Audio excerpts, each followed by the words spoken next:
सर्वोच्च न्यायालयाच्या निर्णयामुळे केरळमधील सबरीमाला मंदिरात महिलांच्या प्रवेशाचा मार्ग आता मोकळा झालाय। धर्माचं कारण देत महिलांना कोणत्याही मंदिरातल्या प्रवेशापासून रोखता येणार नाही असा निकाल सर्वोच्च न्यायालयाने दिलाय।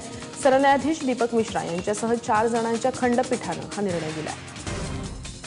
फेसबुकच्या कॉम्प्युटर नेटवर्कवर झालेल्या सायबर हल्ल्यात 5 कोटी युजर्सची माहिती लीक झाल्याची माहिती स्वतः फेसबुककडूनच आता देण्यात आली आहे। फेसबुकच्या कोडमध्ये बदल करून युजर्सची माहिती चोरल्याचं आता स्पष्ट झालंय।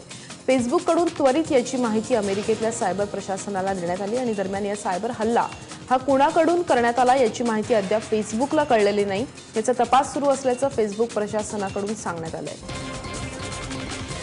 पाकव्याप्त काश्मीरमध्ये भारतीय लष्कराने केलेल्या सर्जिकल स्ट्राईकला आज 2 वर्ष पूर्ण झाली।